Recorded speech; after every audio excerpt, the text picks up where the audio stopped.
That morning started with the best news I'd heard in months. I was sitting in Dr. Martinez's office, buttoning up my shirt after what I hoped would be my final checkup. The doc had a big smile on his face as he told me my heart was strong, blood pressure perfect, and the physical therapy had worked miracles. I'd fully recovered from the mild stroke that knocked me flat back in February. I'm Kenneth Walsh, 58 years old, and for the first time in 6 months, I felt like myself again.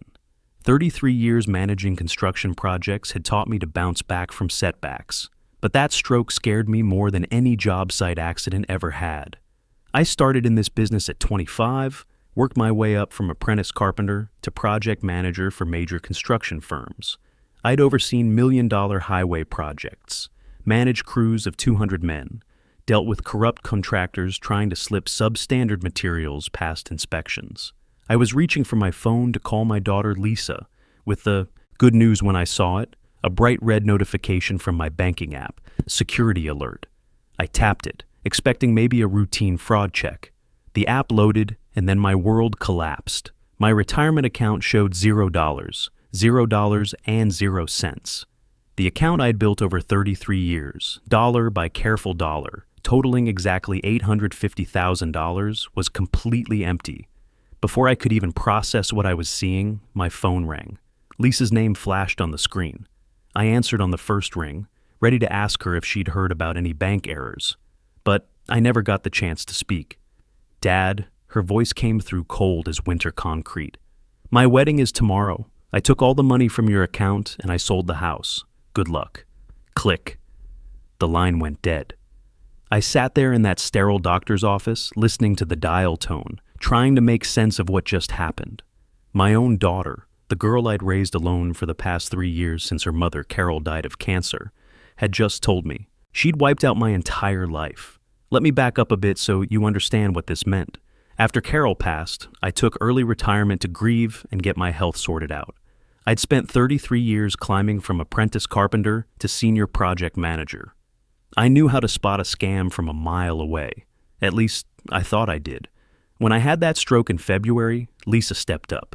She handled my medical bills, dealt with insurance, made sure I got to physical therapy. I was grateful. So, when she asked me to sign a power of attorney to help manage things while I recovered, I didn't hesitate. She was my daughter. I trusted her completely. The memories came flooding back now. Lisa, at 5 years old, wearing a tiny hard hat I'd gotten her, following me around a job site on Take Your Daughter to Work Day. Lisa at 16, rolling her eyes when I tried to teach her how to read blueprints. Lisa at 22, graduating college with a degree I'd worked double shifts to pay for. Carol and I had been so proud. That day, watching our little girl walk across that stage. Carol, my wife of 27 years, taken by cancer at just 52. I still remember her last words to me. "Take care of our girl, Kenny. She's going to need you." I'd promised I would. I'd kept that promise for 3 years, even when it meant putting my own life on hold. I grabbed my coat and ran out of that clinic without even scheduling my follow-up. The receptionist called after me, asking about my next appointment, but I pushed through those heavy glass doors into the parking lot. My chest felt tight, not the good kind of tight you get from a hard day's work, but the dangerous kind that reminded me why I was in that doctor's office in the first place. The drive to the bank was a blur of panic and disbelief. I kept telling myself there had to be a mistake. Banks don't just let people empty accounts that big without verification. There are procedures, safeguards. In construction, we have layers of approval for anything over $10,000. Surely a bank would have more protection than a construction site. I stormed into the main branch of First National, the same bank where I'd deposited every paycheck for the past 20 years. I bypassed the line of regular customers and marched straight to the customer service desk, demanding to see the manager immediately. I must have looked like a madman, a desperate 58-year-old man with wild eyes and trembling hands. Because the teller didn't argue. She pressed a button under her desk, and within minutes, a man in a sharp blue suit came out of the glass offices in the back.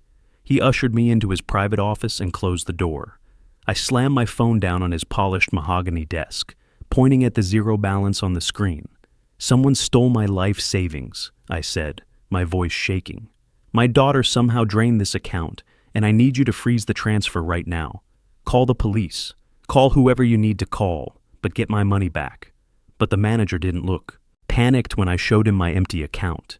He didn't reach for the phone to call the fraud department. Instead, he got this uncomfortable, pitying expression, the same look people gave me at Carol's funeral when they didn't know what to say. "Mr. Walsh," he said gently, pulling out a thick file with my name on it. "No one stole your money. The transfer was completely legal. We processed it yesterday afternoon at the request of your authorized representative." He slid a document across his desk toward me.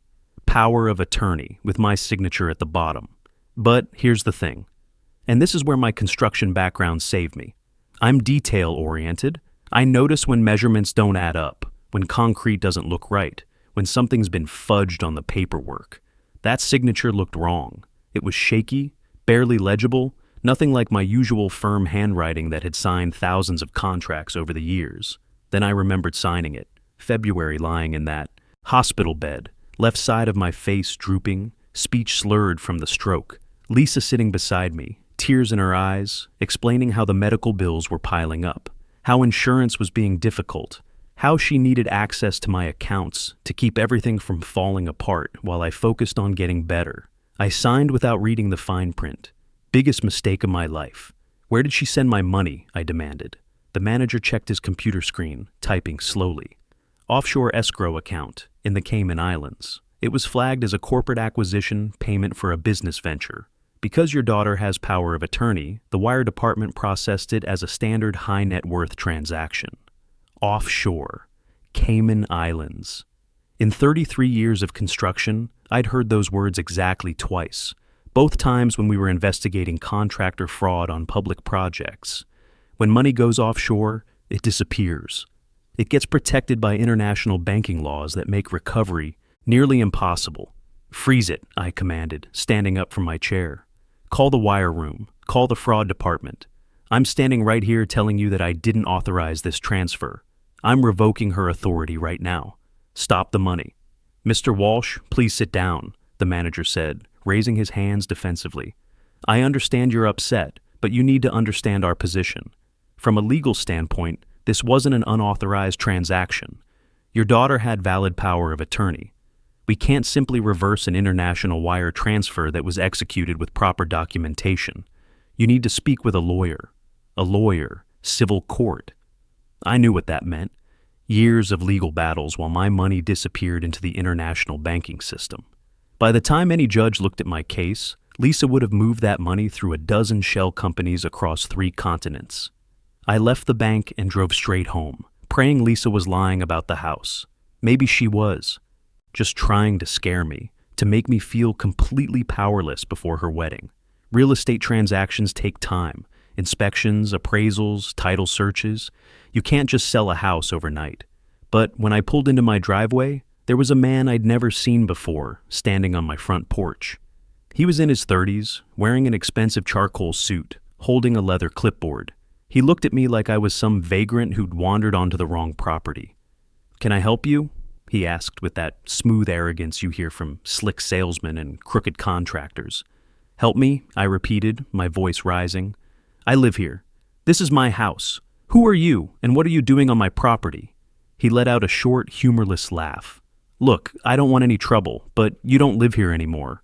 I'm the property manager for the new owners. This house was purchased yesterday afternoon in a finalized cash sale." I stared at him, trying to process his words. "That's impossible. I own this house. I've got the deed, the mortgage papers. I built half the additions myself." The man flipped open his clipboard, showing me a legal document. The seller used a power of attorney to execute the transfer. The property was bought free and clear by Apex Holdings, LLC. They want it cleared and ready for renovation by Monday morning. Apex Holdings, LLC. I'd never heard of that company, but after 33 years in construction, I knew how shell companies worked. We dealt with them all the time, usually when someone was trying to hide ownership or avoid liability. Legitimate companies don't buy houses through mysterious LLCs. I took a step toward the front door. My front door, with the brass knocker Carol had picked out at an antique shop 15 years ago. The man blocked my path. "I wouldn't do that if I were you," he warned. "I already called the police when I saw your car pull up. Trespassing is a serious charge. trespassing, on my own property. The property I'd bought with Carol in 1988, where we'd brought Lisa home from the hospital, where we'd celebrated every birthday and Christmas for nearly 30 years. I walked around to the backyard, to the corner where my workshop stood. The padlock was new, industrial-grade steel, not the old combination lock I'd used for years. Through the window, I could see my tools still hanging on their pegboards, my workbench covered with half-finished projects. 33 years of accumulated equipment, thousands of dollars worth of professional-grade tools locked away from me. I got back in my truck and drove to the nearest gas station. My cell phone service had been cut off. Another calculated move to isolate me completely. I used the payphone outside, feeding quarters into the slot with shaking hands. I dialed Lisa's number, the same number I'd called to check on her every Sunday for the past 3 years. "Hello!" Her voice was bright, cheerful, like she was planning a garden party instead of destroying her father's life.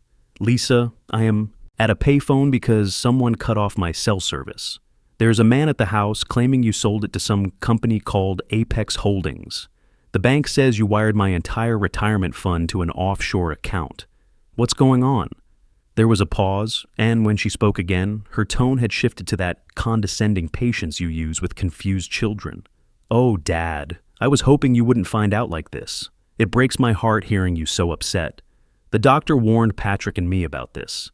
He said your cognitive abilities might be affected by the stroke, that you could become confused, paranoid. Cognitive abilities. Paranoid. My mind was as sharp as it had ever been. I could recite the specifications for every major project I'd managed, remember the exact square footage of concrete poured on the Interstate 93 expansion in 2019, recall the precise load calculations for the Riverside Bridge reconstruction, but she was trying to gaslight me into believing I was losing my grip on reality. "Patrick and I are securing your assets for your own good," she continued, her voice taking on that rehearsed quality of someone who'd practiced this speech.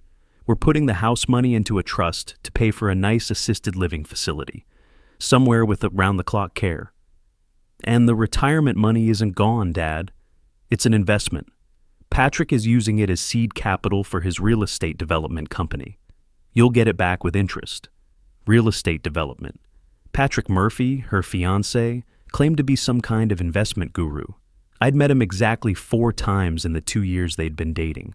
Every conversation was the same. Him bragging about his cryptocurrency portfolio, his business deals, his connections in the financial world. He wore expensive suits, drove a leased BMW, and talked about early retirement like it was inevitable. I never liked him. Something about him reminded me of the smooth-talking contractors who'd show up on job sites with fancy presentations and big promises, then disappear when it came time to deliver actual work. "Are you still there, Dad?" Lisa asked, that fake concern dripping through her voice. "Look, I have to go. The caterer is waiting for my approval on the champagne selection. Go to the motel I booked for you. I sent the reservation to your email. We can talk about facility options after the honeymoon. I love you." She hung up before I could respond. I stood there holding the dead receiver, the dial tone buzzing in my ear like angry bees. Motel. Assisted living facility. Honeymoon. She had it all planned out, my entire future mapped out without my input, my life's work redistributed according to her convenience. I drove to the cheapest motel I could find on the outskirts of town, a fading place called the Starlight Inn, with peeling paint and a broken neon sign. $40 got me a room that smelled like disinfectant and old cigarettes. I had exactly $73 left to my name. Yesterday morning it'd been worth over $1 million. Now I was counting quarters like a homeless man. But I also had something Lisa and Patrick didn't know about. In my briefcase, I kept detailed records of every major financial transaction for the past decade. Bank statements, investment reports, insurance documents. More importantly, I'd done something back in May that they had no idea about. 3 months after I signed that original power of attorney, when my speech had returned and my mind was clear, I'd taken a trip downtown to clean up my legal affairs. I visited a notary public and drafted a formal revocation of the power of attorney. I signed it, had it witnessed, then walked directly to the county courthouse and filed it in the public record. As of May 15th, Lisa's legal authority over my finances had been completely terminated. She never checked the updated records. She assumed that piece of paper from February was still valid when she walked into the bank yesterday. What she'd actually done was present a legally dead document to authorize the transfer of $850,000. That wasn't family financial management. That was federal bank fraud. I opened my laptop and got to work. 33 years of investigating contractor fraud had taught me exactly where to look. First stop, the Massachusetts Secretary of State website, where every business entity in the state has to register. I searched for Apex Holdings LLC and found it immediately. Date of incorporation, February 28th. Just 4 days after my stroke, while I was lying in a hospital bed learning how to speak again. The registered agent was Patrick Murphy. Lisa's loving fiancé had been planning this theft since the day I was admitted to intensive care. Next, I checked the county clerk's property records. My house, the 4-bedroom colonial Carol and I had bought in 1988, where we'd raised Lisa, where I'd built a deck with my own hands, had been transferred to Apex Holdings LLC for exactly $10. $10. 30. Years of mortgage payments, and my daughter valued it at the cost of a sandwich. But the real revelation came when I dug deeper into the mortgage records. 3 hours after that fraudulent deed transfer, Patrick had taken out a $350,000 hard money loan against the property. Hard money loans are what desperate people use when legitimate banks won't touch them. High interest rates, short terms, usually from private lenders who don't ask too many questions about where the money's going. Why would a supposedly successful real estate developer need a high-risk loan at 15% interest? Why use my house as collateral if he had all this cryptocurrency wealth he was always bragging about? I spent the next 3 days digging through public records, business licenses, court filings. Patrick Murphy wasn't the successful investor he pretended to be. I found a trail of failed ventures, unpaid debts, and civil judgments. The most recent was filed just last month in Nevada. Silver State Gaming. Enterprises versus Patrick Murphy. Judgment amount, $1.5 million. Payment due, this weekend. Silver State Gaming. Even the name sounded like organized crime. A quick search revealed it was connected to an illegal gambling operation based in Las Vegas. Patrick wasn't a cryptocurrency millionaire. He was a gambling addict who'd gotten in over his head with very dangerous people. They'd given him until this weekend to pay up, or face what the court documents euphemistically called collection enforcement procedures. That's when everything clicked into place. The offshore wire transfer, the hard money loan against my house, the rush to get married and leave on their honeymoon. It was all one massive money laundering operation. They needed my retirement fund to pay off Patrick's gambling debts, and they were using the wedding as cover to clean the money through fake vendor payments and inflated invoices. The wedding vendors, the caterers, the florists, I'd bet half of them were shell, companies connected to the Las Vegas operation. Lisa wasn't just stealing my money to fund her dream wedding. She was helping her criminal boyfriend pay off his debts to organized crime, using me as their unwitting bank. I called Norman Palmer, a criminal defense attorney I'd known for 20 years. We'd worked together on several construction fraud cases where contractors had been skimming money from public projects. Norman, I need help with something big. Can you meet me tonight? 2 hours later, we were sitting in a 24-hour diner on Route 1, the kind of place where truckers stop for coffee at 3 a.m.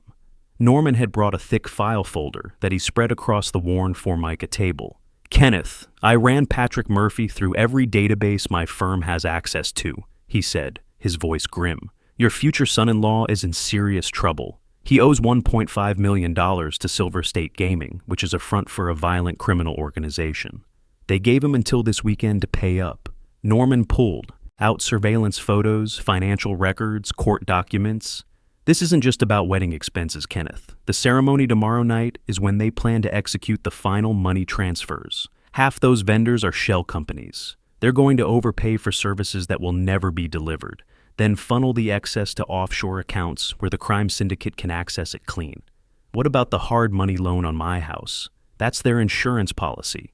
If the offshore transfers somehow get delayed or frozen, they can liquidate your property to raise quick cash. Either way, They get their $1.5 million, and your daughter gets to keep her boyfriend alive.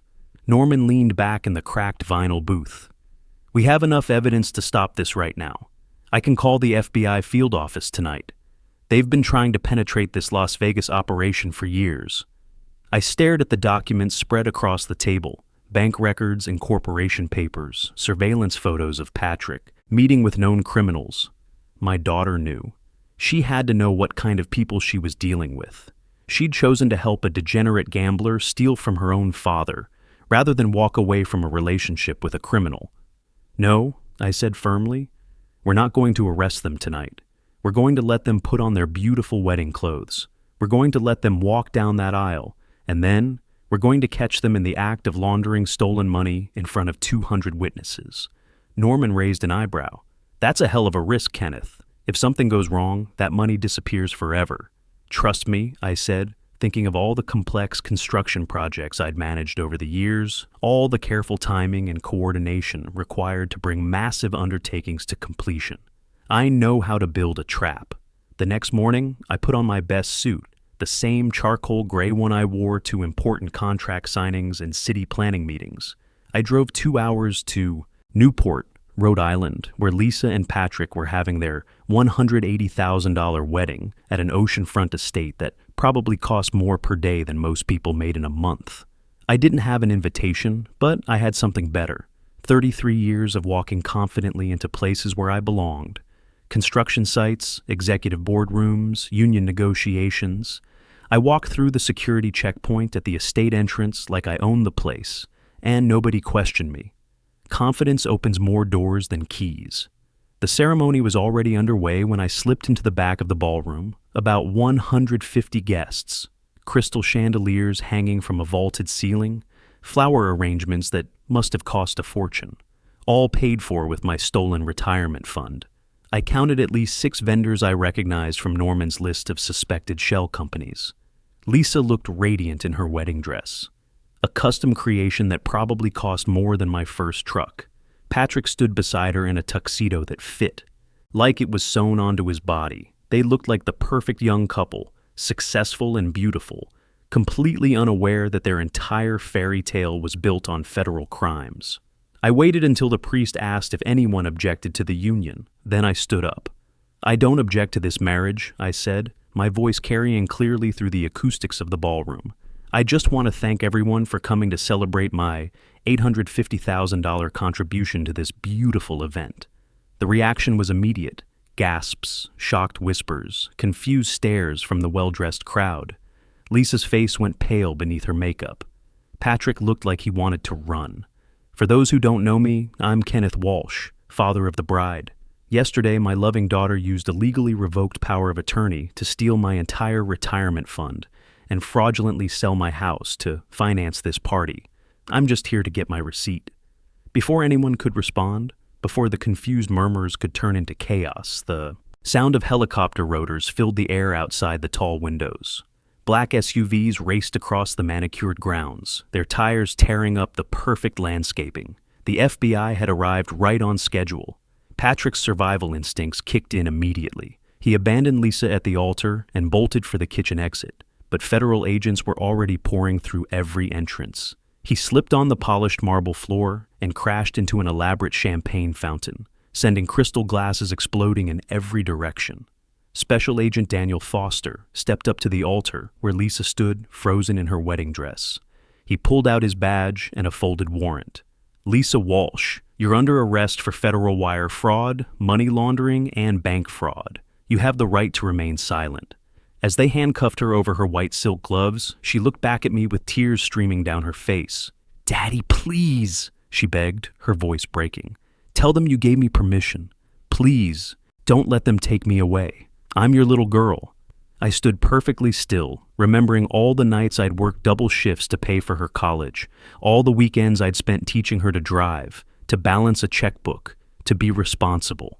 I remembered Carol's last words, "Take care of our girl." I had taken care of her. I'd raised her to know right from wrong. What she'd chosen to do with that knowledge wasn't my responsibility anymore. "Good luck, Lisa," I said quietly. 6 months later, I sat in federal court watching the final chapter unfold. Patrick got 12 years in federal prison without possibility of parole. The FBI's investigation had led to 23 additional arrests and the complete dismantling of the Silver State gaming operation. Lisa's sentencing was harder to watch. She stood before the judge in a prison jumpsuit, trying one last time to play the confused, manipulated victim. But federal judges don't fall for sob stories when the evidence is overwhelming. 8 years in, federal prison, I got every penny back. The house, the retirement fund, everything. But I couldn't live there anymore. Too many ghosts, too many memories tainted by her betrayal. I sold the property to a young family with kids who reminded me of Lisa at that age, before greed poisoned her heart. I used part of the money to establish the Carol Walsh Memorial Scholarship at the local community college, helping working-class students get construction management training. Carol would have loved that. Education was always important to her. The rest went toward buying a beautiful 32-foot RV. Right now, I'm parked at a scenic overlook in Colorado, watching the sunset paint the Rocky Mountains purple and gold. Tomorrow I'll drive to Utah, maybe Arizona after that. For the first time in my adult life, I don't have deadlines, schedules, or anyone depending on me. People ask if I regret turning in my own daughter. Here's what 33 years of construction taught me. When the foundation cracks, you can't just patch it and hope it holds. Sometimes you have to tear everything down and rebuild from scratch. Family isn't just about blood. It's about loyalty, respect, and trust. When someone uses your love as a weapon against you, they've broken that bond themselves. I didn't destroy my relationship with Lisa. She did that the moment she chose to steal my life's work and leave me homeless. I lost a daughter, but I kept my dignity. And at 58 years old, that's something I can live with. The road ahead is long and beautiful, and it's completely mine to travel. Sometimes the people closest to you are the biggest threat to your future. Trust but verify, even with family. When someone shows you their true character through their actions, believe them the first time. Blood doesn't excuse betrayal.